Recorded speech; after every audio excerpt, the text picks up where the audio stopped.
Prosperous Wealth Records radio show. This is the official podcast. I got my boy SIC the Black Falcon and my boy 702 King ALSKI in the building with us. What's up, dog? What up, dog? We got Raashan, the motherfucking ZodiaK, up in the building. Yeah. And, Salute, cheers. What's up, y'all? Man, I'm telling you right now, man, y'all fortunate, man, because this is our official first podcast. So thank y'all. We want to thank everybody that's tuning in and that's going to tune in and everything else from the jump. Before we get off into the whole rhetoric, let's give a shout out to our sponsors. Raashan, you want to handle that? Yeah, shout out to Official Genius, man. You know, Official Genius is out here putting in all kind of work. You know what I'm saying? You done seen them everywhere. I really don't have to describe them other than to say they got a really great quality product, man. Like you seen their hats, you seen their masks. Everybody wears them. They're at every event, man. Shout out to Marco G. He's a real dude, man. And we appreciate them for being a sponsor on this historic event we got going on right now.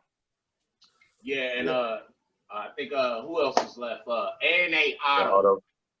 Yep. A&A Auto, man, for all your repair needs out here in Las Vegas, man, they do the best work, good quality work, man. So check them out, man. A&A Auto. Shout out to the boys down there, man. Yep, they go above and beyond, man. I took my car to them, man. They worked magic on it, man. Yes, with fair prices, man. That's for sure. Yes. All right.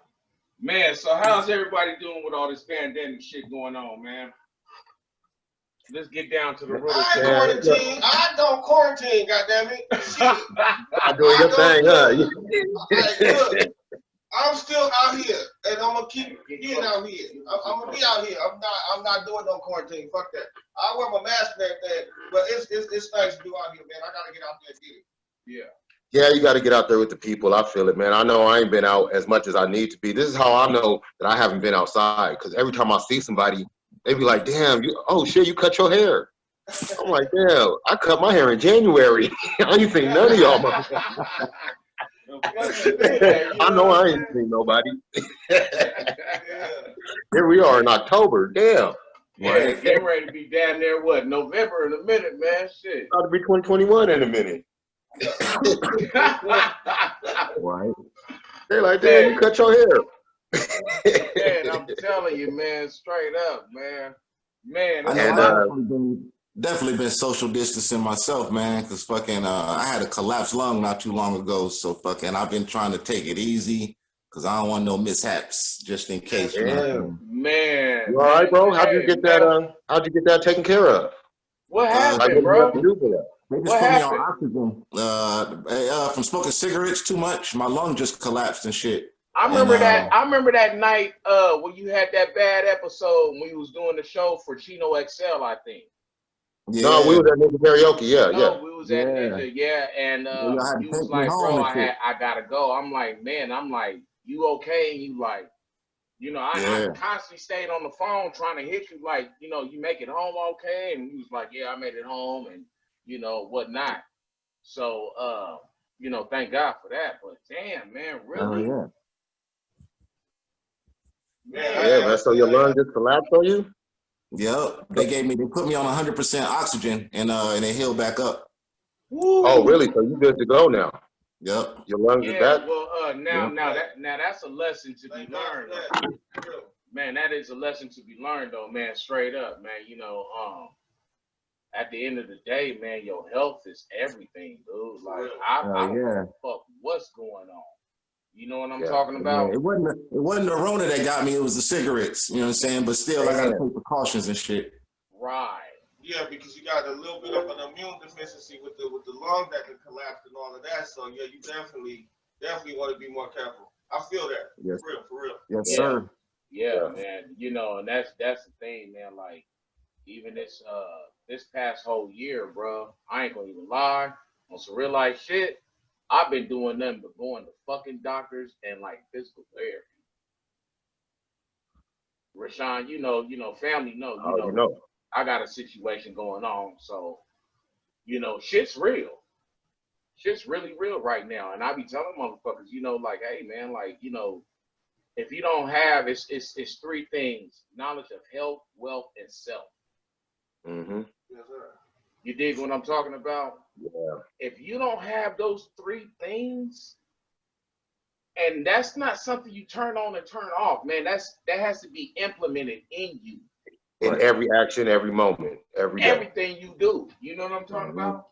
Mm-hmm. So, you know, at the end of the day, a motherfucker be like, you know, you doing, you know, whatever, you know, whatever they do. People have different lifestyles and whatever they do. But at the end of the day, man, if you're not checking in on your health. Yeah.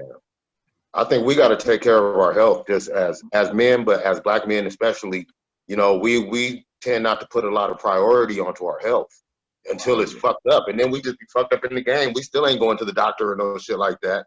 And we fucking ourselves up. We, you know, I don't trust doctors to that extent, you know what I'm saying? But at the same time, we all have to take it upon ourselves to be aware of our health, our bodies, our mental stability, you know what I'm saying? Because who's going to be there for us? You know what I'm saying? As Black men, if we're not there for each other, if we're not there for ourselves, who's going to be there for us? Yeah. You know what I'm saying? I'm going to tell you some crazy shit. I went to the doctor for the first time in many years, right? I went and got me a primary doctor.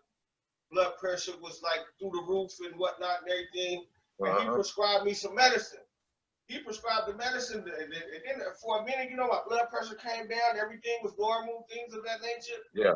Shit, then all of a sudden I couldn't breathe. I'm having cold sweats, and I'm like, what the fuck? And this is before Corona. Right. I said, you know what? But that's the side effect. It's all the side effects. I didn't have none of these motherfucking symptoms before I started messing with this damn medicine. Mm-hmm. So shit, I cut his ass off and went back to where I'm at. You know what I mean? Like shit, okay, I'm gonna I feel you.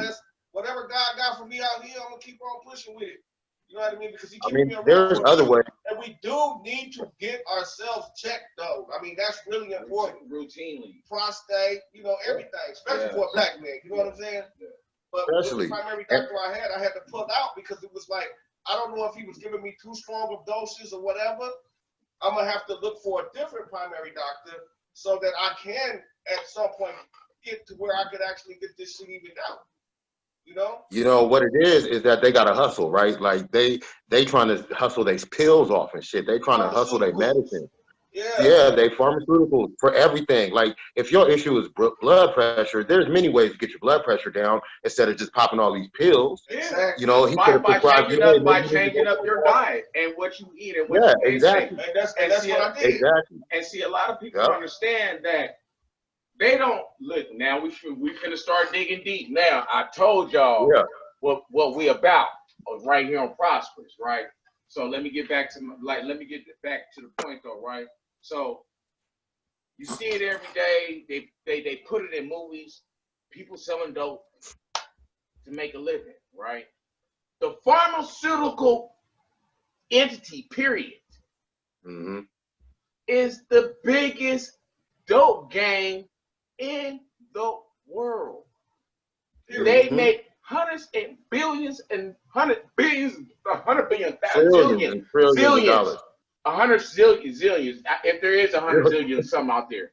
Hey, if it's somewhere, they got unlimited zeros is what I'm talking about.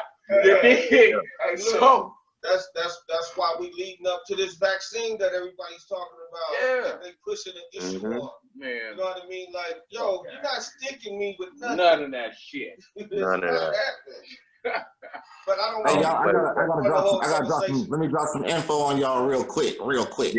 Yeah. So, okay, before I get too far into it, my the last time I went to go, this is like 2 years ago. I got an African doctor that sees all my kids, and he's real good. His name is Dr. Kufor. I love him to death, man.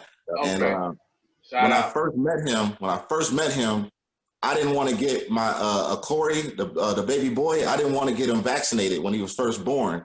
I was highly against it, and the doctor damn near cursed me out.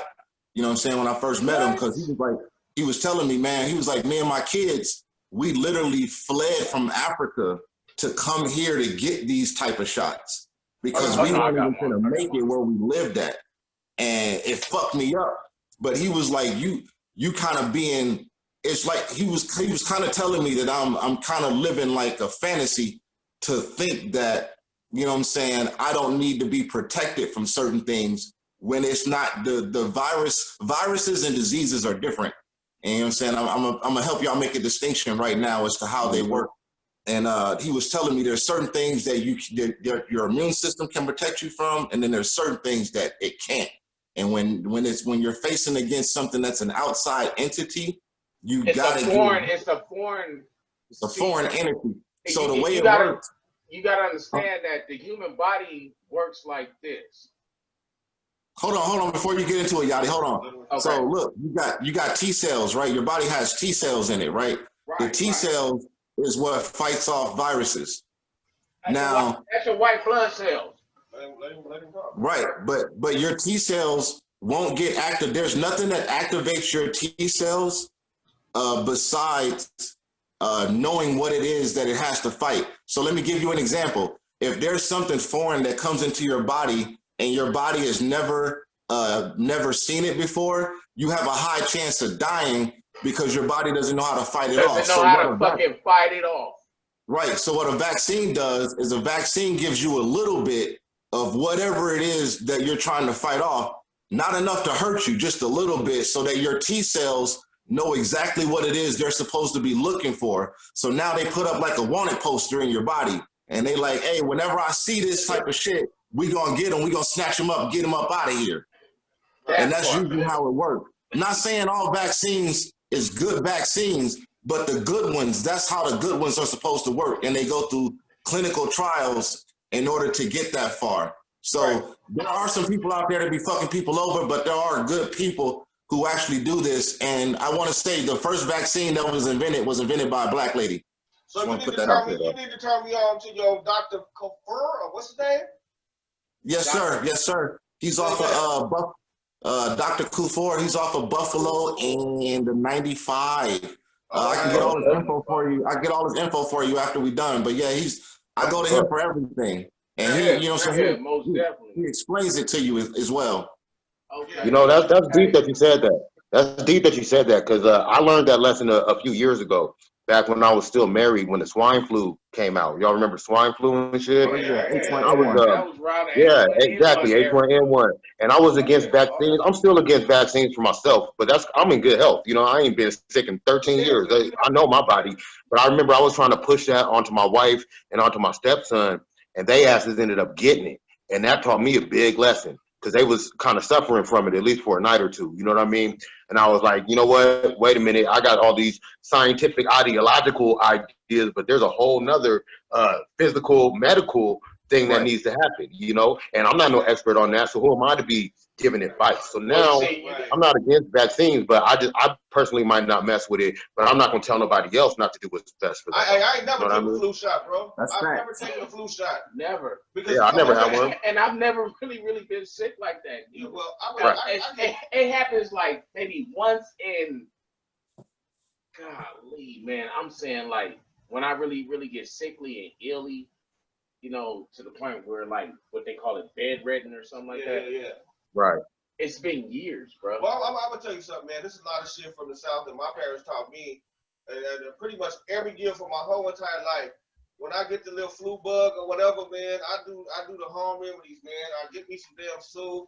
I put the damn vapor rub on, and I crawl up under the goddamn covers, and I sweat, and then I'm good the next day. Right. Get it about the system. So, and that's just me being old as hell, I guess. But you know, you're not alone. I am not open to nobody sticking me with no vaccines. Like that's something I don't know. So hey, look, I want to say something. I want to ask something to y'all. Right? Yeah. I want to ask something to y'all. Let me interject real quick. Everybody's body doesn't work the same. Everybody's body doesn't react the same. Everybody's body, even with people that smoke weed, I mean, fuck. I've run into people, they like, man, this is good ass weed. And I get ready to roll it up in a swisher, and they like, no, I don't smoke the swisher. They smoke Zach. You know what I'm saying? And I get it because one time, actually, I got up out of jail, right? I bullshit you not. I got up out of fucking county jail downtown. First thing I did was grab me a pack of humps and a motherfucking 40. And when I hit that cigarette, boy, nigga, I'm talking about, man, fresh lungs, though. You know what I'm saying? So, you laughing. Nigga, this real business, nigga. I ain't bullshit. Man, nigga, I jumped on the trolley. I'm head buzzing like a motherfucker. You know what I'm saying? Like, it was my first time type shit. I got a question for all y'all, though. Let's say we drop a song and the song blow up and we go on a tour. Say we go to Africa. Right. Who's gonna get a malaria? Who's gonna get a malaria shot? And I'm gonna have to. Yeah. I'm getting it. My body ain't never seen no malaria before. Just like you were saying, like if your body ain't never been exposed to it, it's gonna get you. Hey, you ain't gotta worry about getting malaria if you ain't. You know, you got. I mean, you got to do that by law anyway, I believe. That was an awesome question. That was an awesome question. But yeah, honestly, yeah. I mean, if I was to happen to I think you got to by law anyway. Yeah, I think you really have to. It's some shit you don't want to fuck with. Yeah, and I don't want to fuck with that. So I'm gonna stay myself right here. I'm not staying nowhere, goddamn me, because if the money in Africa, I'm down to go to Africa. I'm going. Like for real. Right. I'm gonna take the vaccine. They're gonna turn down the money. And it's not all about the money, but you know what I mean. Yeah, I'm going. Real talk. I'm going, yo. Oh man, I can't call it, man. That's a toss up for me, man. I ain't gonna even lie, man. I might have to pass, brother. My thing about it is that even though when you go to the county jail, they give you the TB shot. What they're doing is they're emitting a foreign virus into your body to see how it acts. And it ain't it's 48 hours, 24 to 48 hours or something like that. And they come and check it. Man, why in the fuck would I want to do something like that to myself? Hey, look, we do it all just kinds of depends, shit to ourselves. I mean, look, I'm finna inject now. I mean, that's true though. That's true. We all sit here. We all sit here putting. Hey, hold a sec. Hey, that's it. Hey, that's it. That's out. Hey, I ain't fucking with no vaccines. What they putting in our body? Hey, look, everything else is out. I ain't bullshit. Hey, why not take a chance on the vaccine if you doing all this shit? You feel me? Get it. You know what I mean? Like, see what happens. See, you know, it could be like I said, I want everybody to just be healthy. Whatever you got to do to be healthy. I know my own body because that's something that's always been important to me. I stay healthy. I stay exercise. You know, I'll probably walk 1 to 3 miles every single day on purpose, even if I don't got nothing to do. Yeah. You know, just keeping my body healthy because we all getting older. We all getting older, man, and it happened to me before. Yadie knew me 10 years ago. 10 years ago, I was probably 30 pounds heavier, sitting there married, sitting there eating good and smoking and drinking every day and shit. I was like, nah, I can't live like this. You know, I got to get myself on a healthy regimen. You know what I mean? Also, for anybody out there watching, all vaccines come with a 2% margin of error, meaning they are willing to sacrifice 2% of the population for the 98% of the population. Dirty motherfuckers. It is what it is. You know what I'm saying? If two people gotta die for 8 people to live, it is what it is. Hey, now, Coach, you're knowledgeable. You're knowledgeable as hell. Hey, now this the cold thing. Now that you know, I grew up in the '80s, right? We had Lucky Charms, Cinnamon Toast Crunch. I got some right now. Captain Crunch, peanut butter and Honey Nut Cheerios. Honey Smacks and shit, yeah. Hey, like, okay, now I told you we finna get deep, right? Now dig this, right?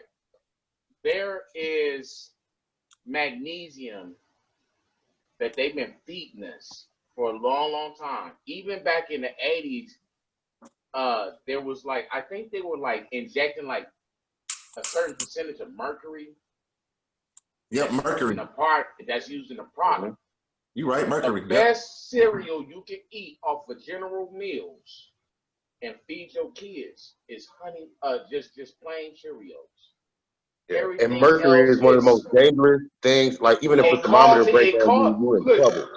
You're ingesting mercury over years and years and years. It fucks with your mind. It fucks with the actual brain chemistry.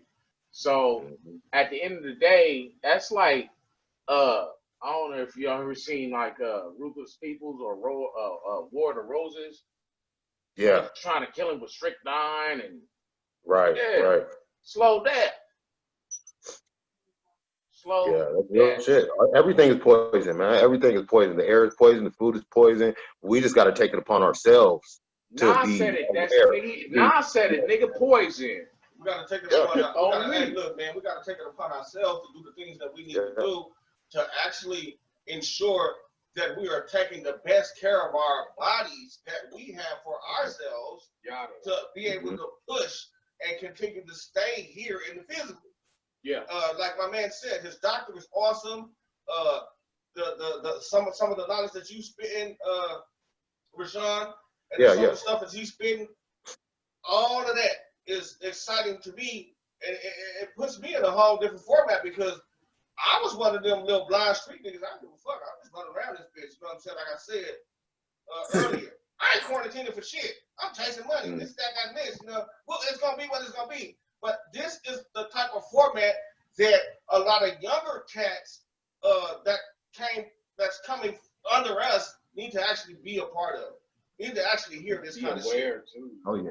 And I thank y'all for even inviting me into this. So yeah, man, let's keep it going, man. I like the energy and I like the vibe. You feel me? Yeah, same. No doubt, same. Yeah, definitely. Yeah. I mean, even like, you know, for y'all that is not aware, Prosperous Wealth, we've been up and running since 2014. Me and Raashan. 13, I think. Yeah, now it's 2014. I got out right around that time, so it was 13, 14. But you know, we host a lot of things. We're on Twitch. We're on a bunch of platforms. We're on YouTube, of course.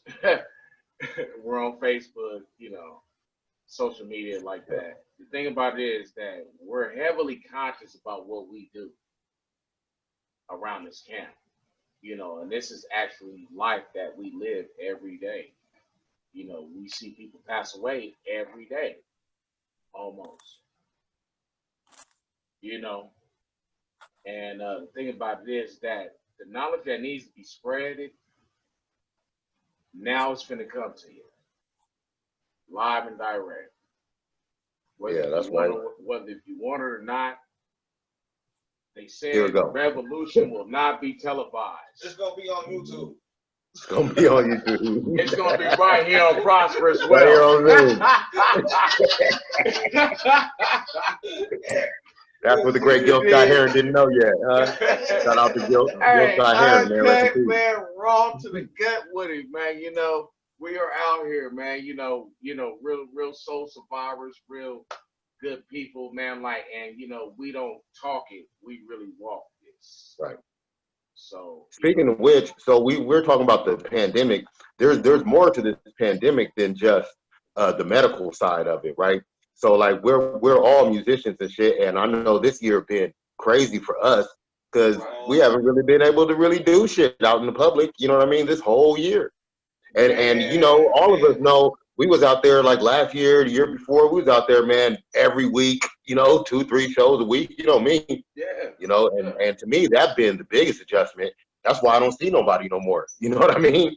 Because I haven't been doing no shows, no nothing, man. And not to mention all the homies, not to mention the homies that got careers as far as like, you know, setting up and breaking down stages for big concerts and stuff like that. Yeah. Production. You know, and it's all of that is gone, man. And for us to be in the entertainment capital of the world, you know, it's just a whole new way of life. Hey, that shit hurts, man. Like not being able to go out and do a gig or anything. Right. The thing is this, man. I sympathize with all the people. I used to do production too for a small minute.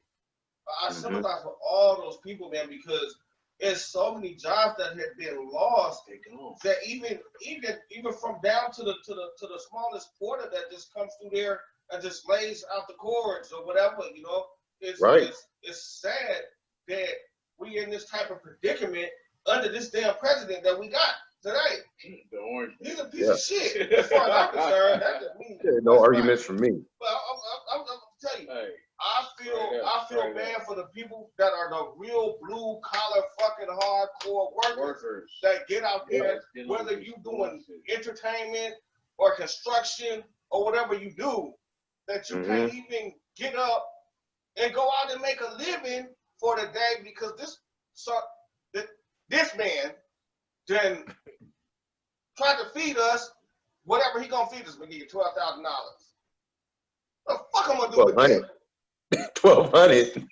12,000 could have did something. I wish you would get 12,000, but I'm gonna give you $1,200. The fuck I'm gonna do with that? And then he acting crazy over the next $1,200. Won't even get nobody the next one. Oh no! Supposedly he done.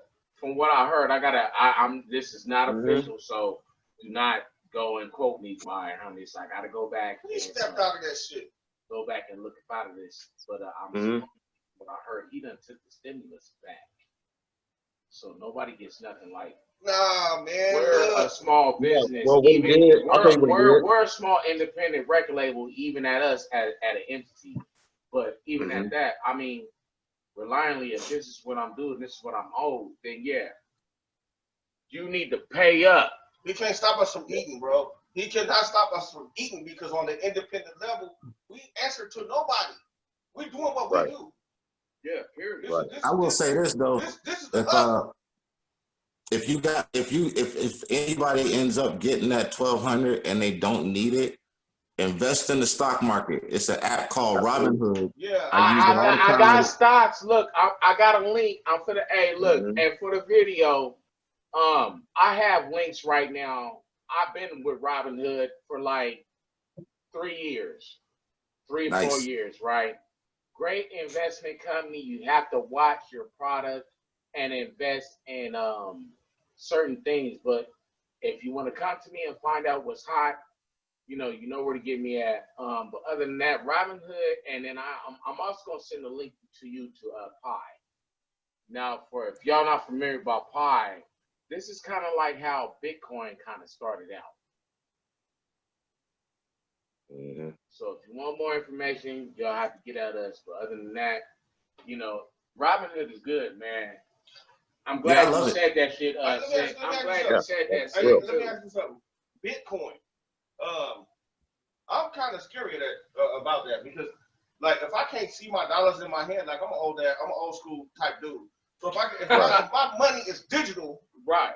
How can I see? How can I really truly understand that it's going to be able to do what it is that they're telling me that it can do, and without getting swiped out completely? So I had somebody come to me and tell me about Bitcoin and wanted me to invest in Bitcoin. This was before the pandemic, before the stock market crash. And old boy was like, yeah, you need to dive in. And I was like, hold on, wait a minute. And I asked him this question. I said, okay, what happens if the economy shuts down? What happens to the money? And so I didn't dive. You know what I mean? I sat back and watched, and then bam, Donald Trump came, and then shit went south. And now this dude, I don't know where he at right now, but he was showing me small numbers, and I'm like sitting here like, okay, some of the small numbers that you showed me now are probably fucking donuts. So how do you deal with that? The way I look at it like this, as far as money goes, to me, a quarter, a solid quarter is worth more than $100 bill.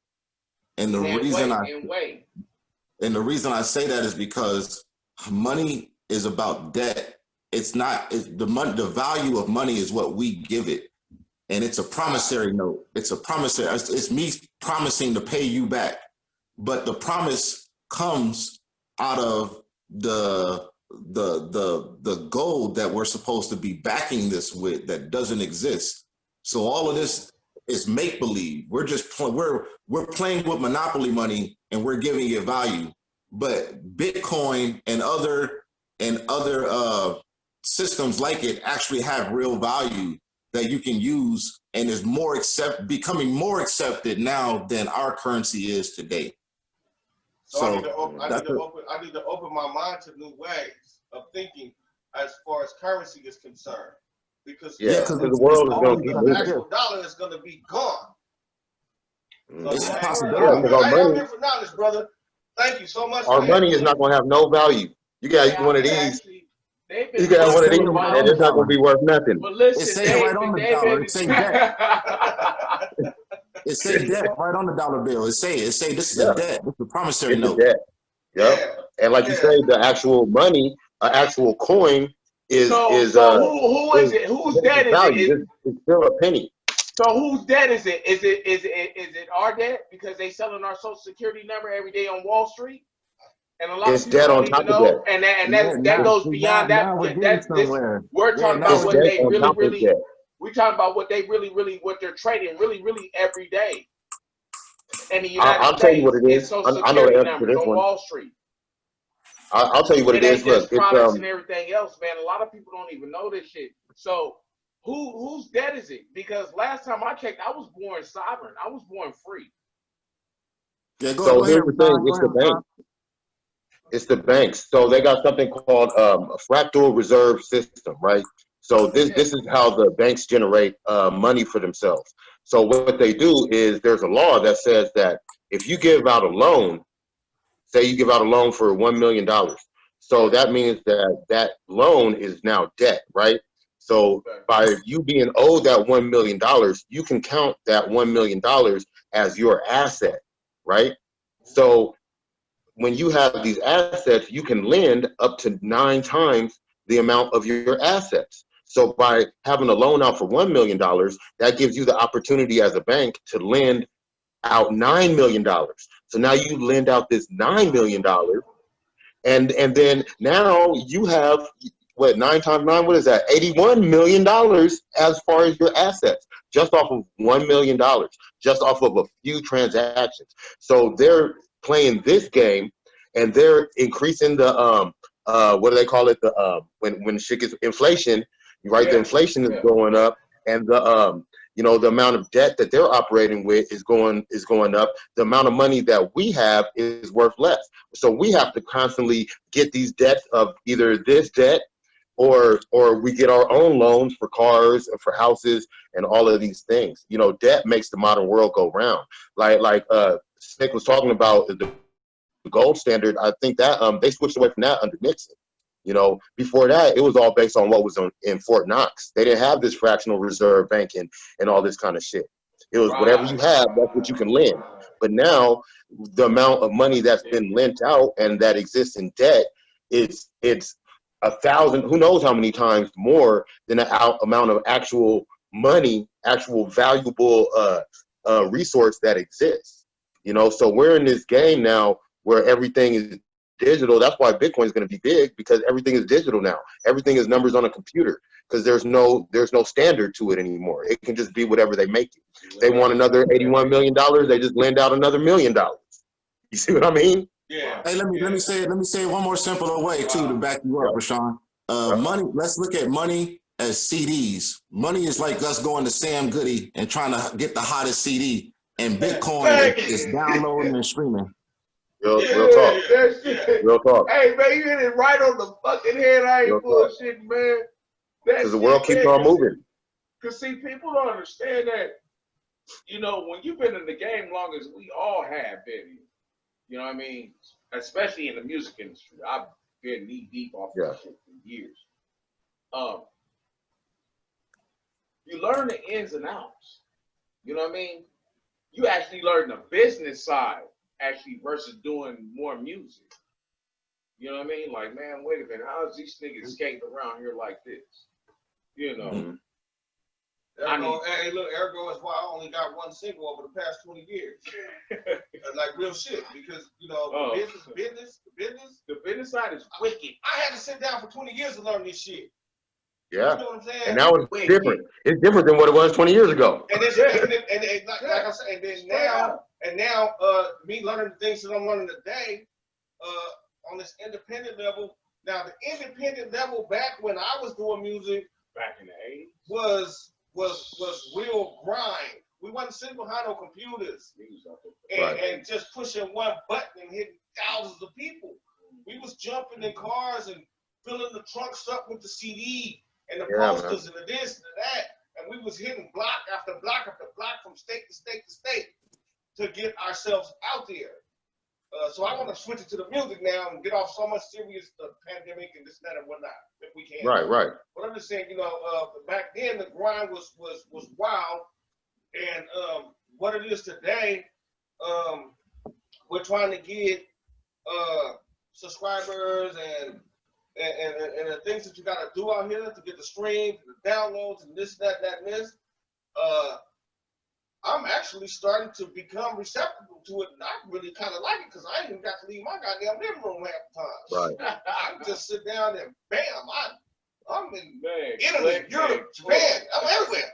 You know what I mean? Just off one push of a button. But what I can tell you is this: everybody that's out here, especially in Vegas, that's grinding hard, putting out video after video, song after song after song, video after video, man, if you do not get yourself on a bus, in a car, in a truck, you cannot forget the foundation of what hip hop is. Right. You still not gonna get nowhere. You just you got to take it to the people. Cyberspace. Yep, you got to take it to the people. Put it in their hands. You gotta go out there and get it, man. Mm-hmm. You know, I'm sorry to yell and scream and take over the whole little conversation, but no, this is passion, man. This is passion. We all passionate about this. Yeah, I wanted to change it up. I really get to the music because we are all a bunch of talented cats that's within this podcast right here. You know what I mean? And, so I got a question. Yes. I got a question. This is something that has been on my mind. Just because we're all of the age that we all sold CDs and shit like that back in the day. We all used to buy CDs, tapes, and all that kind of shit. I wonder, has music lost its value nowadays? Like, since it doesn't have a monetary value as much anymore, has it lost its cultural value now? You know what I mean? Because remember, there was once a time where if you didn't own this CD or this tape, you're not going to hear that music, right? Like, that's how valuable it was. Like, if you don't hear it just playing on the radio, if you don't own it, you won't hear this song. It won't exist in your life at all. Nowadays, you can just go on a computer and hear literally any song that ever been made on the face of the earth for the most part. You know, so I wonder, has music lost its value a little bit? I'm gonna tell you. I would say it's got more value. I would say more value. You would say it was gained? You say this gained more value, bro? Yeah, just because the playing field, I think, has been leveled because thanks to the it's crazy to have to say this. It's so fucking crazy. I'm gonna say it anyway because I'm high enough. But the game has been changed. The game has been changed because of Soulja Boy. Goddamn Soulja Boy has took the internet somewhere that we didn't think it was gonna go. When we first started using YouTube as teenagers, we were just on there watching funny ass videos, man. I know we were. I was one of them. And never had the idea of putting my music and shit on there until after the big bump, until after it started blowing up. You know what I'm saying? And I'm just, man, I think myself. When back then, when YouTube like first opened up, my main thing was music. And I was searching for shit that they didn't have back then. I guess YouTube must have been just freshly born. Right. It takes for somebody to put it on there. Yeah. I'm talking about back in the days, MySpace days, bro. Mm-hmm. That too. You know what I'm saying? What we're doing. Way back in the days, MySpace. Thinking how many? I think I still got a MySpace account. Oh yeah. What's happening is the record companies. I'm gonna tell you. The record companies is getting eliminated, and I think that's a good thing. Because before then, you had to go through their door in order to get in, and I tried so many times, man. That sucks. Hey, I want to say this, man, to any artist, any independent artist like we all are, I guess, that's really getting out here, man. Fuck with your DJs. That's the foundation of all of it. Yeah.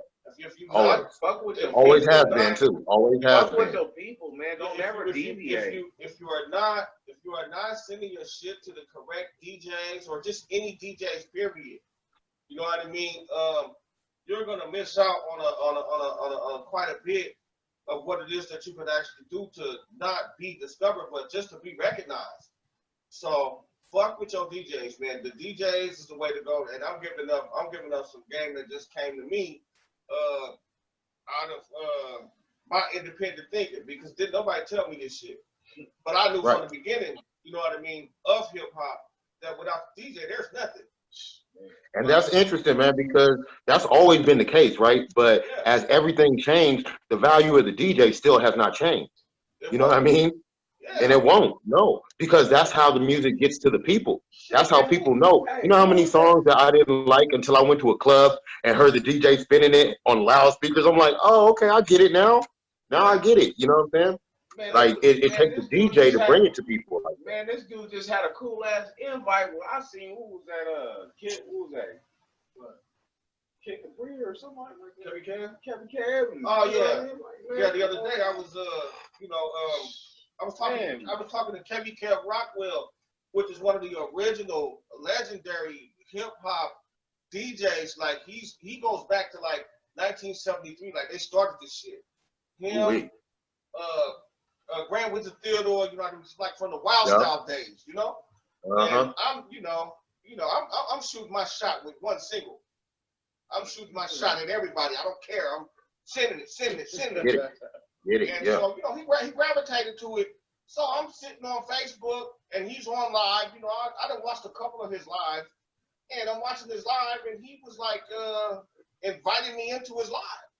And while I'm watching the live, they in the middle of the park in New York, and they got DJ Red Alert on the ones and twos. Man, that's what I was talking about, Red Alert. Yes, so I popped in and was like, yo, he had about 1 million people watching him. But out of all the people that he could have chose to invite in, I'm from Vegas. You know, Vegas don't really get a whole lot of props. He popped me right on in. And I was like, okay, that's awesome. But, you know, that also has a lot to do with my history that I done put down in the game for my lifetime. You know what I mean? It's like, this ain't just happened. You know what I mean? But I'm going to tell people this, man. Keep grinding. Keep fucking with your DJs. And keep it 100 with the people that you're around. And keep it solid so that you can get yourself heard. It's not now so much. It's not even about blowing up. It's just about being heard. Especially if you got some good quality sound, some good quality lyrical content that could touch somebody and change things. Lady told me the other day that she got her grandkids walking around her house singing my hood. That make me feel great right there. Yeah. You know what I mean? You know, you're touching the young generation. That's who matters in music always. Touch a kid. Touch a kid. Oh my goodness. Yeah, you know, energy, man. So I'm not while we got a chance, let me give a shout out to the 5 elements of hip hop in case some of these young cats don't know. So, you know what I'm saying? Shout out to the B-boys and B-girls. Shout out to the graffiti artists. Shout out to the beatboxers, to the DJs, and the MCs. Yes, sir, man. Shout out hip hop, man. Hip hop is my whole life, man. That come from the universal Zulu nation, man. That 5 elements of hip hop that was brought into the game by Africa Bambaataa when he came from his little tour after winning the little poet contest in Africa. Oh yeah. He went over there. He met a Zulu king, and he came back over here, and then he crushed the gangs and said, "Look, no more gangs. We're all Zulu nation. We're gonna be about peace, unity, love, and having fun, and let's do what we do." Yo, I got that game from my friend Busy B Starsky, one of their true original MCs. Hey, that's right. I forgot. I was with Busy B at the Art of Rap out here in 2017, man. Man, that's why I was asking you. Oh, that's what's up. He was just at my. Hey, he just left my crib at 8 o'clock this morning. I know you get so much game from that dude, man. It's the OG, man. Yeah, please. Hey, that's Mr. Chiba, y'all. Yes, sir. Mr. Chiba, y'all. He was just here. We just smoked a blunt together about 8 o'clock this morning. Yeah. That's what I'm talking about. So yeah, man, you definitely got to link this. Yeah. It's like I'm telling you, man, a lot of my whole little rap style basically comes from cats like him. Damn. Yeah. You know, like from him, Ruby D, Grandmaster Cass, you know, cats like that. I was spinning Cold Crush Brothers in 1981 in my crib, and I'm talking about rocking back and forth, thinking I was Grandmaster Flash. I'm spinning the Cold Crush Brothers, the Fantastic Freaks, and everybody. I'm 50 years old, man. hey, I'll tell you what, they had bars back then, man. You go back and you listen to some of these, like not only Maryland and for sure, but like Cool Mo D. You look at the Treacherous 3 back then, man. They doing amazing things lyrically that like even people today can't catch up with. Exactly. Like, and people wouldn't think of it. We think of old school hip hop as being like simplistic or basic, but that ain't never been what hip hop is about. You know what I'm saying? It's always been about really, you know, being at the top of your craft. You know what I mean? We're telling the stories of the stories of the street. We're telling the stories of our neighborhoods. We're telling the stories of our life. Yeah, you know what I mean? Don't forget about James Brown. Don't forget about James Brown. We got to mention him when we mention hip hop. Oh yeah, definitely. He's the foundation. I don't know nobody. I don't know no artist probably ever that's before the 80s that ain't had not one song with the funky drama in that joint. I don't care how many. Everybody had it. Every single rapper. EPMD sampled that. I didn't even think KRS had one. KRS had a song with somebody. I don't care how many samples James Brown or how you play the keyboards around it. Man, funky drama slap. Shit, all the way back down to South Central Cartel, man. Come on now. Right, everybody. And I'll tell you what, KRS, when KRS was out here and he did a lecture, he said something that always stuck with me from the day that he said it. He said, and it was like he was doing this lecture, and it wasn't that many rappers in the crowd, but it was a few of us, you know, but it was like he was talking to us. And he said, you know what, when a lot of artists wonder how come they get to a certain level and they don't get no further. He said because they think it's all about themselves. They think when they get on that stage that all the people came out to see them. And he said that's not true. People came to see hip hop. So if you come and you on that stage and the people came to see you, you got to give them hip hop. They don't give a damn about you. They want hip hop. They want poetry. They want the stuff that's going to touch their soul. So when you get up there, stop worrying about yourself. Get up there and represent hip hop to the best of your ability, and it'll take you further than anything else. I saw that with I saw that in you last year with that party we was at. And I saw how you was playing your guitar and your lyrical content was just amazing to me. And I was like, yo, like this is hip hop. Yeah. You know what I mean? And I loved it. And I'm coming back this year. Because I want to see you do it again. You hear me? Hey, I'm going to do it again for Joe. We're doing it on the 31st. Yeah, also, we're doing it on the 24th and the 31st. Hey, Raashan, we got to record one of our freestyle sessions, man, because there's nobody who can, like, the way me and you go back and forth, man, with that energy. It's unlike anything, you know what I'm saying? It's like Goku fighting Beerus. I feel that, man. I appreciate that. Yeah, let's get it, man. I just try to keep up because I mean, you know, not just because you're the homie, but just as a hip hop fan, you one of the best freestylers I ever known. You know what I'm saying? Remember we had the band up there. Rest in peace to the homie Mike. He was playing guitar. You know, the guitar player that was playing that day. He passed away earlier this year. But yeah, we was on stage. You know what I'm saying? Rocking it with the live band. That's hip hop. That's how hip hop started too. You had the DJs, and then they also used to have the bands and the music, and that's a big inspiration to me as a musician. See, look, here go my guitar right here. You know what I mean? As a musician, like to play break beats, like that's what I do. So when you see our band performing, that's what we doing. We playing loop, we playing break beats. That comes from hip hop.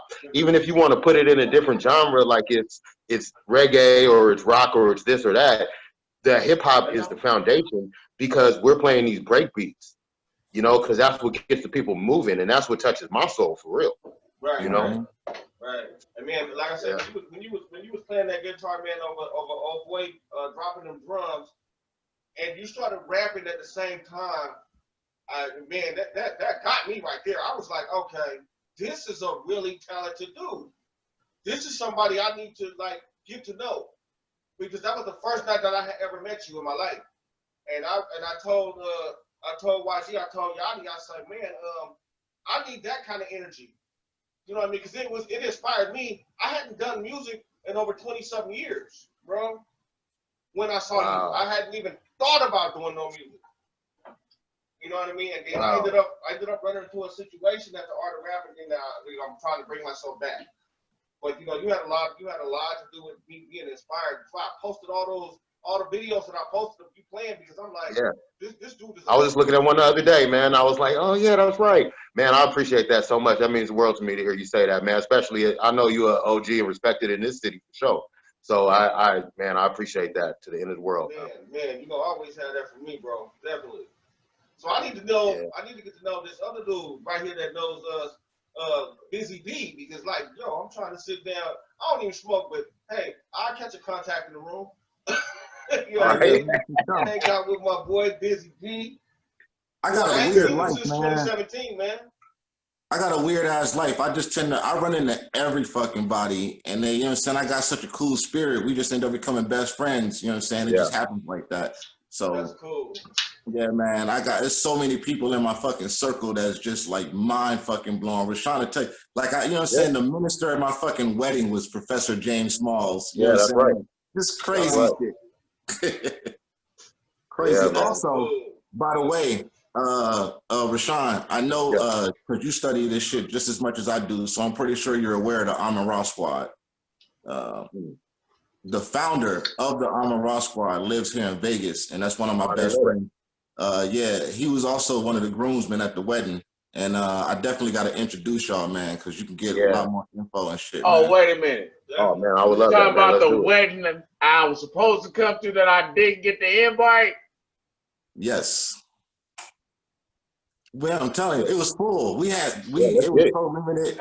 Motherfuckers, we damn near had to get security for who we had there and shit. It was crazy. Oh, yeah.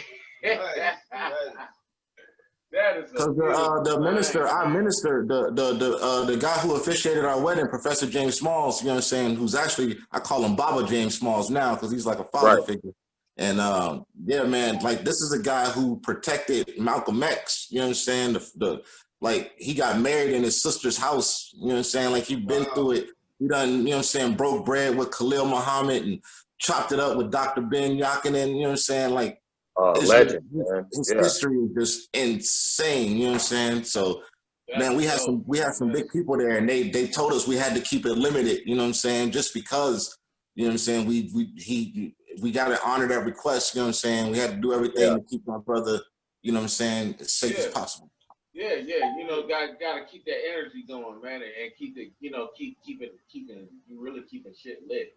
You know man. Certain elders, we gotta move different around them, you know what I'm saying? Yeah, man. You gotta show them that respect, man. They earned it. Especially, you talk about Dr. Ben and people like this, they earned it. James Small, they earned it. Hey, Double R, you are absolutely right, man. Like, I be telling motherfuckers, like, motherfuckers like, man, you move different. I'm like, man, I'm a G, homie. Like, I was banging before Colors came out. You know what I mean? Real shit. Yeah. We was already out there active. Where are you from? Either you was a blood or you was a crip. It didn't matter, nigga. Yeah, it was that part. Like you was telling me, like how it was for you back in the 80s. That's how it was back in down in Dago. Back in the 80s. I'm gonna tell you something. I'm gonna say something. I would never denounce the neighborhood that I grew up in or anything like that, because that's just in my heart and whatnot. But like, gangbanging is so fucking played out. It's done. So fucking just not necessary. It's not something that we need in our lives as black men. I mean, fuck, we already got the system against us. We need to stop this shit, man. It's never gonna stop, but some of us that have a little bit of fucking knowledge, man, we need to start grabbing some people and trying to snatch some and let them know, like we used to do back in the day. You would snatch a nigga coat collar about that color, snatch his motherfucking coat collar about giving him some knowledge, man. You feel me? Yeah. That's the truth. We have to find a way to get the youth to listen. it's a lot of. That's because they don't know the foundation, though. You got to know your foundation. But we gotta. Hey, you listen. Hey, I'm gonna tell you something like this: a house that's built on sand will not stand, bro. I promise you that. So you're right. It needs to be a foundation. And I don't know what it's gonna take to get it all unified or get it started. But I mean, like, you know, I see brothers out there, even in LA. I watch a lot of YouTube. I don't watch TV. I watch YouTube. So if some shit hit the news and it's on YouTube, that means it was big. You know what I mean? Right. But no, since I was 13, I've pretty much been cripping. You know what I'm saying? Right. And right. I don't want to go too deep into it, but I got, you know what I'm saying, I grew up in Minnesota. I got my stripes from some niggas out of Chicago. They were shotgun Crips. And, you know what I'm saying, my big homie is Sleepy. You know what I'm saying? We'll leave it at that. Right. Matter of fact, a lot of niggas today don't understand Crip is community resistance and progress. You know what I'm saying? This is Black Panther shit. And Bloods also. This is this is us protecting our neighborhood because we was getting beat up going to school. Yep. You know what I'm saying? And now it's some other shit. You know what I'm saying? And I don't know where that came from. I know there was a fight in a park and a nigga don't know who got who. You know what I'm saying? I know all that shit happened. It was over a some kick or something. We're not going to get all on deep. You know what I'm saying? We ain't got to go all into that. Right. But, you know what I'm saying? I know the foundation. A lot of niggas don't know the foundation. You know what I'm saying? And they ain't got nothing to stand on. They just out here trying to do the dance and shit because Chris Brown see walking everywhere and shit. Right. So, you know what I'm saying? I try to look at it as, you know what I'm saying, I know what we've been through, but now I'm trying to, you know what I'm saying, community first. You know what I'm saying? The way it's supposed to be. Well, the thing about it is that's what I'm talking about.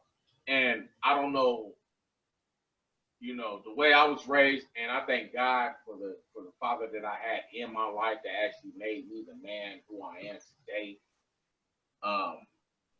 Bro, I can honestly say that I actually put work back into my, like, I gave back to my community in my hood, in my church. Raashan, you know that. I already know. You know what I'm saying, man? I done built houses, bro. Wired them motherfuckers up. I mean, dude, me and electrician like a motherfucker. Me and Paulie Mac out here in Vegas. Shout out to Paulie Mac. Whatever. Me and Paulie Mac, we was pretty much friends since we were like in junior high school, right? And once we started doing music, I don't know if everybody knows who Paulie is. I'm pretty sure they do. But anyway, when me and him connected, we was from two totally different motherfucking neighborhoods. He was from the Gerson, I'm from the Jets. And we had a common bond through hip hop, through the culture of hip hop that crushed every bit of anything that would pertain to him being from the motherfucking north side of Lake Mead and me being from the historical west side, middle part of Las Vegas, where all the Bloods are, and him being from where the Gerson is. And we started doing music, and it turned into a friendship that has been phenomenal for me. A lot of lessons learned, a lot of different things that has taken place. But I'm saying all that to say this. The culture of hip hop, if merged correctly for everyone that could get involved with each other, that could get out here and actually display their talents, all this fucking crap that we go through out here in this world with neighborhood on neighborhood, and I mean in the 70s, it was evolved. Oh, we're gonna play football against this neighborhood. We're gonna play basketball against that neighborhood. Those turned into rumble. Then from rumbles it turned into guns. Then from guns it turned into other shit. You know, this is after, like he said, the Black Panther stuff. But I'm saying this: the people that have enough knowledge is the ones that need to actually get together, put some real knowledgeable things on the table so that we can do exactly what hip hop is made for the people to actually find a way to survive for themselves outside of this fucking governmental system that they gotta slam down in, that we have to go to work and work 8 hours a motherfucking day, 12 hours a motherfucking day, and still can barely buy a fucking can of Spam. Let's utilize the system and do what we do. Hey, man, that's beautiful that you said that. And that speaks to what I was going to say too about how, the power of hip hop and bringing people together. Because I think back to when I was a teenager, and I didn't realize it then, but looking back now, like I was saving lives with what I was doing because of hip hop, right? Because you know, I grew up in a blood neighborhood. I've never really been gang banging, but back then in the 90s, it didn't matter. It was on and popping regardless, right? Right. But I think about how, you know, all my homies from my neighborhood would be at my house doing music. And even some of my other close friends that was Crips, they come to my blood neighborhood house and they're sitting there in the house doing music too. If we wasn't there doing that, imagine what they would have been out there doing. Exactly. You know what I'm saying? They might not be alive around today. Some of them are still not. You know what I'm saying? And so, but looking back, I look how valuable that was. You know, people might look at it as being, oh, you wasting your time. You're not ever going to be famous. All that shit don't matter. Right. Think about the lives that are saved, the lives that are changed forever. My life was changed forever by being into hip hop. You know, that's why I'm here today. Hey, you know what?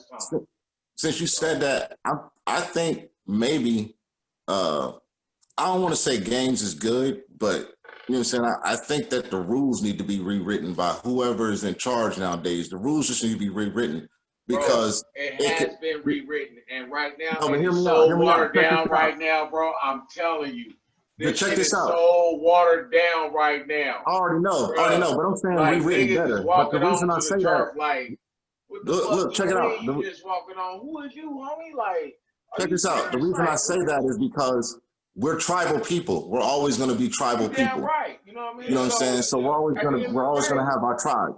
But in Africa, when one tribe married another tribe, they were a family. They was a unit, and they was able to build on that. That's why I said the rules got to be changed. And that's a beautiful thing, though, too. And that's what because I don't know any Crips that's never dated a blood and vice versa. You know what I'm saying? It's like we don't fuck with our own or some weird shit. You know what I'm saying? Man, look, I don't care about no damn color. Bring your fine ass over here, girl. What you talking about? You know what I mean? I'll knock something down for the night. That part.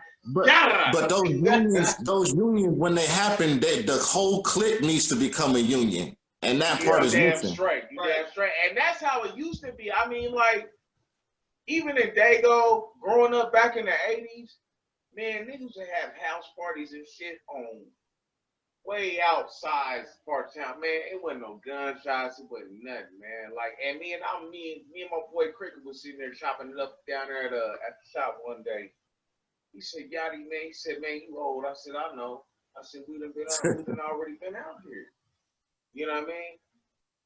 Just, you know, a concrete, solid ass soldier, man. Yeah. And a good dude, man. At the end of the day, you know, we used to have good people. And I seen a post from the big homie today. You know, I really don't be on social media like that, but I slipped through Facebook, Snitchbook. Everybody be telling on themselves on that motherfucker, right? So I'm sitting there, man. I was like, man, but the homie says, he's like, man, there's a lot of good people that say they good and they really not.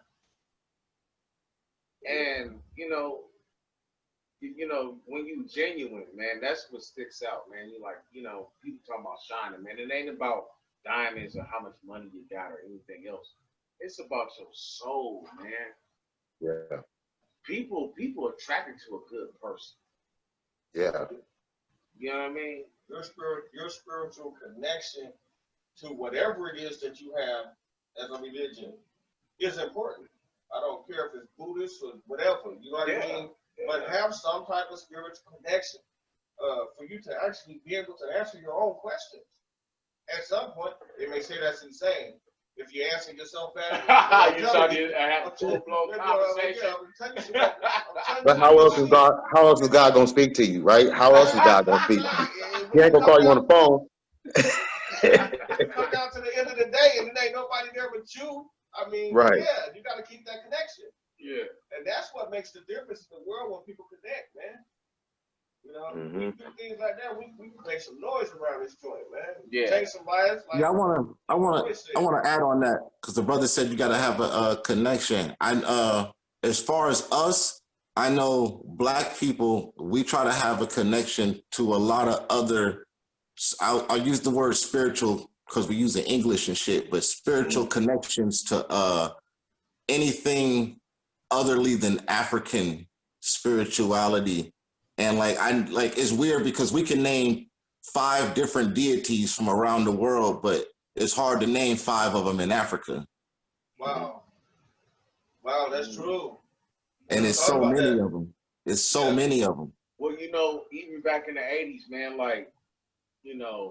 and I had to learn this, man, the fucking Ford company, the Ford family, period. They're one of the biggest sponsors in the education across the United States.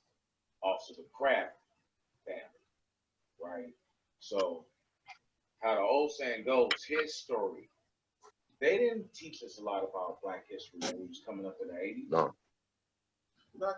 We had to learn that on our own, bro. They didn't teach us Black history. I mean, shout out to hip hop. Hip hop was big in teaching me about history or teaching me where to go to find it. I got to give hip hop that credit too. And that's what I said. Otherwise, how would I have known? The history of Black people, for those that everyone here is a little bit more knowledge than each of either one of us, or whatever I'm trying to say. We're not saying we're better than you or anything else. I'm gonna tell you this, bro. A lot of the history that was learned from hip hop, like you said, the Black history when we had back in the 90s, when we had some of the artists that was really self-conscious about actually X-Clan. It was actually about trying to study African history and actually put it out to the people. I'm telling you this: if the words, some of the lyrical content of some of the songs that are being produced on a major market today that we are hearing on the radio stations don't change, that history is going to be lost. So cats like me, you, other cats, we got to get out here and become the new scribes for us to actually say to these people that sucking and fucking and this and that and this is not what we are even all really about. It's a part of our culture, but that ain't what needs to be in the light. No. Right. We need to change that part of it. Yeah, and definitely, man. And that's my sacred duty. That's what I do with my music all day. I know the same thing with SIC BLACKFALCON. Like, anytime you see them do him or me or even YG, like when we get up there, we're not just wasting time on the mic. We're not just wasting time with music. We want people to dance. We want people to enjoy themselves. But like when we come to these lyrics, it's not a waste. And that's what a lot of rappers is doing. They just wasting their platform. You know what I mean? Yeah. And it doesn't mean that everybody doesn't have to be a professor out there on the mic or a scientist or whatever or a historian. But you just gotta just give that positive energy or the truth, and the truth, even though like gangbanging is the truth, but it's not all what you see on the music, because like we talked about earlier, it's about tribes. It's also about community. It's about protection of the ones you love. That's also a part of gangbanging, but you don't see that on the music. You see what I mean? Right. So it doesn't matter. You don't have to be a genius to push together a positive influence, Yeah, makes sense. Also, I want to say, as far as getting like the spiritual shit together, it's a lot of people will lump the systems up and say, well, as long as you believe in something, it's cool. And I wanna distance Africa from the rest of all the rest of them, because there's a difference. And the reason I say that is because the culture is different. So the people in the culture reflect what it is. And unless you go through the people to understand what it is, you will never have an understanding of it. And what I mean by that is, if I was to walk up behind one of y'all right now and I was like, hey, you know what time it is, y'all might feel some kind of way. If I walked up behind a regular, say just a Joe Smith or an Asian dude or something, he might pull out his watch and say it's 3:30. Right. Because the culture is different. You know what I'm saying? So somebody trying to explain to us our culture, they're not going to be able to explain it the way that we need to understand it, because their eyes aren't able to see what we see. When we say my brother, they think of literal. when I say my sister, they think literal, you know? Right. So like the Greeks took that philosophy and ran with it and started sleeping with brothers and sisters, you know? So the culture our culture is different than any other culture, and it reflects that by the people reflect that. So I just wanted to give people that understanding that you can't just lump them all together. You got to have an understanding of it. And I'll leave everybody with this. A lot of times we use the word God as the definition as how we describe something that's protecting us. And that word is 400 years old, and it's from Germany, and the origin of it is Gut, G-O-O-T. So unless you identify with German culture, what does God mean to you? Mm-hmm. Right. Okay. And if I could piggyback on that, to take it back to Africa too. So in Egypt, there's a word, netter, right? N-T-R, as in English letters, right? And I'm sure you know this well. And that word is always translated into English as the word God. But that's not the best translation of that word. There's another English word that actually comes from that ancient African word netter, which is nature, right? So if you see something that says that Ra is the god of the sun, translate that again for yourself and say, no, Ra is the nature of the sun, right? So it means nature in every sense of the word that we use that word, not only nature as in the animals and the plants and the flowers and the trees. Yes, it means that, but also nature as in like human nature, right? Like that also means the same thing. So a lot of times we get confused with language. They throw these words at them, and English being such a hodgepodge of all different kind of languages, like words, they lose their meaning. You know what I'm saying? So if we could get back to the meaning of these words, we can understand them better and apply them to our lives better. Yeah. You know. Facts. Nah, I totally agree, man. Like, you know, when it gets back down to rhetoric, and you know, sometimes, you know, I've done things like, even my situation, Raashan, you know how I am right now with my little thing, dealing with this case that I've been fighting for damn near fucking 7 going on 8 years. The Heavenly Father put somebody in my life that gave me the knowledge I need to know to attain and know what to look up at and everything else. So now, you know, like you said, who is God to you? You know, my thing about it is, you know, I still sit back and every day, you know, it never fails me. This is what's been really, really on my mind. A lot of these little rappers talking about on God and everything. Look, stop putting that shit on God. I'm tired of fucking hearing it, blood. Straight up. A lot of you niggas is marks and everything else, because soon as some bullshit happens, who you crying for? Either your mama or who else? Oh, God. Need to be there from the jump. Need to be there from day one. Not just when you get in trouble. 100%, man. That shit is fucking played the fuck out. You know what I'm saying? I'm tired of fucking hearing that shit. Because your homie ain't gonna bail you up out of jail.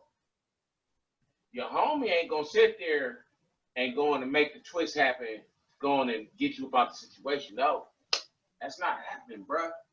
A lot of y'all need to wake up. Stop listening to this fugazi ass fucking music that y'all listen to. Because the only thing it's doing is leading y'all down the wrong pathway. They doing this shit, even in the fucking video games, man. They putting out demonic video games. They got motherfuckers playing a Ouija board on a fucking video game, blood. What kind of times are we living in now? And then you wonder why the kids is fucked off. Watch The Social Dilemma. I'm gonna tell you that. You got on Netflix. Watch The Social Dilemma. Social Dilemma. Some shit. Bang bang, right? So that's a good show. Me and Ski was saying we was gonna speak about this shit too, right? So it's a good show. Even with the shit with the Call of Duty and all this shit right now, look at what's going on right now, man. When they took, and don't get me wrong when I say this, because I'm gonna let you know where I'm coming from, right? When they took the parents' rights to discipline their child. Discipline, not torture. You see what I'm saying? Back in like fucking, what was that? 80 something, probably 90. I want to say like late 80s. I want to say like late 80s, early 90s. Mm-hmm. You had like a whole lot of places like Hillcrest Receiving Homes and shit like that. Delinquents. You know what I'm saying? You put your hands on me, I'm gonna call the police. Nigga, I brought you in this motherfucker, right? I gotta give you another philosophy on that too, because I'm telling you, in the 70s, bro, growing up in the projects out here in the Jets, in the 70s, before they had that law of whatever the hell, whatever the law, child abuse law that they put off into it. Before you had that, we was getting whoopings, right? But we had also. Man, you knew you was fucking up, man. Hold on. Shit, I knew I was fucking up. Let me say something. I've witnessed at a young age some of my little friends that had some parents that were really horrifying. Ooh. And I've watched the truant officers come into the projects and drag those kids away from those mothers, kicking and screaming, and the mothers fighting with the police. Like, don't take my child. I'm doing the best that I can. But you're torturing the kid. But you're torturing them. Yeah, you're doing like all kind of crazy things. So I haven't seen that since the 70s. Personally, I have not seen the state officials come into someone's house and just snatch their kids away, kicking and screaming. Now I hear about CPS and things of that nature, but the way they do it today, I guess, is a little bit more serene or however they do it, you know, like it's not so traumatic. Right. But witnessing that traumatic type of situation, to see your little friends snatched away and then you don't see them again for 15, 20 years, and then they don't know who you are, and you don't know who they are no more. Wow. You know, but you got familiarity with each other just by face or whatever, or just some form of memory. I've had a lot of friends that were put into foster homes. Growing up in the 70s, because back then, you know, whatever it was, angel dust, and you know what I mean, the little fucked up drugs or whatever, people was on heroin, and not able to take care of their kids correctly, according to the state. But those kids wasn't going hungry, because we had a community that was like a village. So yeah, if I see your kid, I'm gonna feed him, and take care of him until you're okay to do it. I mean, we was all looking out for each other. But according to the state and the government or whatever, they coming in and they sweeping, they taking those kids up out of there. So we got to try to do a little better, I guess, today to bring that to the forefront in some aspects, you know? I think at where we are now, and I think especially myself as a father, I think that we've had a lot of bad examples when we was growing up of what it means to be a good parent. You know, we had a lot of bad examples, and I think that has pushed the majority of us to actually be better parents. You know what I mean? So, you know, I think that's probably why you don't see a lot of that going on no more. Because now, look, I remember when I was a teenager looking around, and I was like, damn, none of my friends got two-parent households. Like, not even one. Exactly. Like maybe 1 out of 20. 1 out of 20 back then. And so I see all these memes nowadays, and they talk about, oh, can we stay together like our grandparents did? I'm like, y'all grandparents is my parents' generation, and they wasn't together at all. None of them was together. None of them. You know what I'm saying? But nowadays, people stay together. Like I look at my brother Stick over here with his beautiful family and his beautiful children. You know, like we take it as a responsibility. You know me, I'm a single dad. My baby mama get to acting weird. I take on that responsibility. You know what I'm saying? Because we learn from bad examples how to be the good examples, you know. So you can't take nothing away from the horrible part of the past, because good thing we had that in a certain way, because we know how bad it could get if we're not there. You know what I mean? That explained it all to me right there. You know what I mean? And that's a good thing. You know, Also, I was fortunate. I was in a foundation with a two-parent home. My mom and my dad was together for like 56 years. So I mean, I was blessed with that. You know what I mean? That's what's up. Yeah.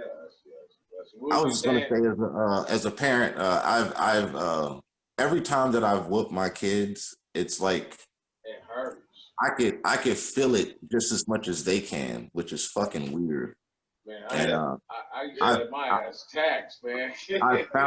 I found that wall sits are actually more effective than whoopings. And it gets them in shape. I have them do wall sits. Just wall sits. My dad, he was the type, he fucking yelled at me all the time. Like, I'd be at work with him. He's like, dude, I'm standing right here. Nigga, get out of here. What is wrong with you, man? Yeah, I hear you, man. Keep fucking with me, man.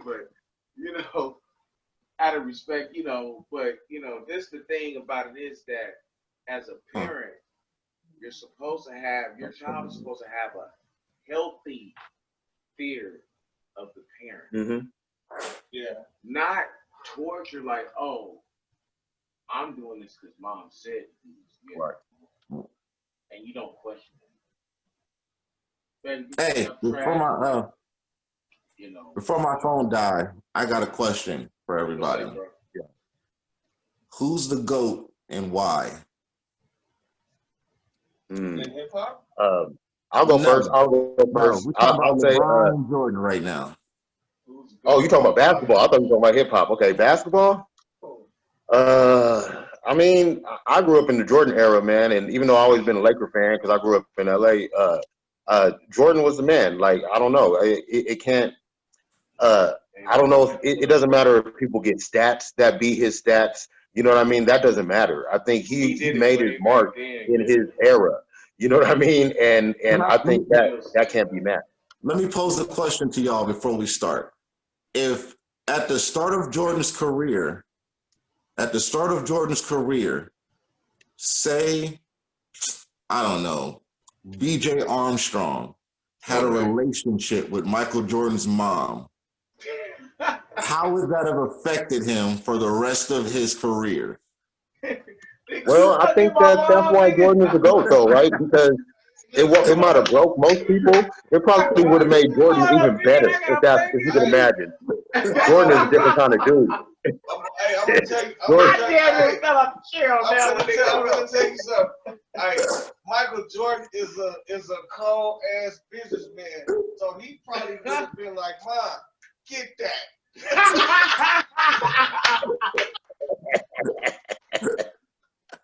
Yeah. Hey, run it. Run that. He got it too. Oh. I think some people just got that resilience. I think that it probably would have just made him better, or he would have just still been the same because he just puts it all out on the court. I think the average person will fuck him up. Every time that nigga see that nigga, it been put full. He ain't going for the bunny, he going for the fucking flagrant foul. You feel me? Flagrant foul, 100% of the time. Yeah, 100% foul, nigga. Hey, look, play the replay. Nigga, that nigga kicked him in the stomach, literally. He punched that nigga in the face. Oh, nigga, this your last night. That was an awesome question. That shit was funny. Do you think if Jordan was on the Cavs, do you think he could have came back 3-1? And if LeBron was on the Bulls, would he have won 6 championships? Yeah, LeBron would have won 6 championships. Yeah, because of Phil Jackson. Hey, LeBron would have made more than 6. Easy. I mean, Phil Jackson is a big part of that. I mean, Phil Jackson is a big part of Michael Jordan's story. If Michael Jordan would have been playing for the I don't know, whoever, the Washington Bullets or whatever, like it wouldn't have happened the same. It wouldn't have happened the same. He needed to have that coaching. Yeah, you know, that's true because it was the motivation, because LeBron is a pretend coach on top of a fucking player. Jordan was letting his coaches actually do their thing while he just orchestrated the court. Mm-hmm. So it's kind of hard to really say. You know what I mean? If you would have had LeBron in Chicago and LeBron would have had an attitude with Scottie Pippen, because Scottie Pippen shooting too much or doing this or doing that, he would have disrupted the whole damn program. Yeah. You feel me? Yeah, they got that one. Because now I want my people that gonna listen to me. You know, trying to be, you know, whatever. So without Delonte West, would LeBron have won more championships? Oh man. I'm pretty sure he would have, but it would have been by the He wouldn't have because he wouldn't have won because the motivation was that Delonte was taking him out. Hey, look. Hey, I don't know, man. Hey, look. Hey, and this is a cold cat. Get your ass whooped, bro. Oh, man. Use your motherfucking ass whooped, man. Prayers out to Delonte, man. I hope he get his life together, man. He's doing bad right now. Oh yeah, get well soon for sure. Yeah. I hope God nigga shine down on him again, man. You know what I mean? Or try to help him out. Y'all pray for his brother. He needs a whole lot of help, man. But what they say, Mark Cuban when they grabbed him and took him to a rehab or something, man. Okay, well let's find out how long he stayed there. Well, hopefully he stayed. He grabbed him up and told him, look, man, I care for you and we take care of you. Try to look out for you. And this is what I'm talking about. This is some of the reason why. Hey, how you fold belts like you fold belt like you about to whoop somebody right now? I thought somebody was about to get whooped too. That's what I was thinking. I was wondering what the fuck he was doing. I was like, "It's the kid around there." What the fuck is this nigga doing? He's just practicing. He's practicing over some ass. I just saw it there and was like, why is this belt here? Let me move it. This thing's crazy, man. Hey, that's what's that. Hey, this is an awesome conversation, y'all. This is awesome. Like, I love this. Hey, y'all want to go on and end it out? Yeah. Yes, sir. All right. My kid's hungry as shit. Okay, so look, man, the whole purpose of all of this for me was to say, whenever any and everybody get an opportunity to, I want y'all to go ahead and check my link. It's link linktr.ee/King ALSKI. Click on that link. Catch it on Facebook, Instagram, at King ALSKI on Instagram, Twitter, all of that. And download my new single, I Spit. It's playing all around the world right now, man. I'm trying to plug myself. It's knocking. SIC the BLACKFALCON, go, baby. Well, shit, yeah, you know, I'm just all around everyday nigga, you know what I'm saying, doing me. You catch me at the crib, you know what I'm saying, never on Front Street, and, you know, in between the shit, you know. Hey, just man, give me your social media, man. Let them know where they can find you at, P. You know, they can find me at Facebook, under my government. It's BLACKFALCON 702 also, you know, I'm all over the place. And, you know, shout out to all the, you know, big girls with skinny legs. I love him. Hey, I'm Raashan the ZodiaK, of course. You know what I'm saying? Find me on Facebook under Raashan the ZodiaK or my government name, Raashan Toomey. Check out my band, Raashan. We're always doing something. Got 2 shows on the 24th and the 31st of this month. Check out Great Yadie. We got a new project coming soon, probably by the end of the year or around there. And just stay working, man, and pushing this love out there, man. That's all. Yes, sir. Big ups to everybody. Yes, man. And I'm your host, your boy, the great Guadalajara, a.k.a. Young Yadie. And we are in the building, man. So until we get back at you, then we'll be back at you, man. We signing out. Prosperous Wealth. Prosperous Wealth.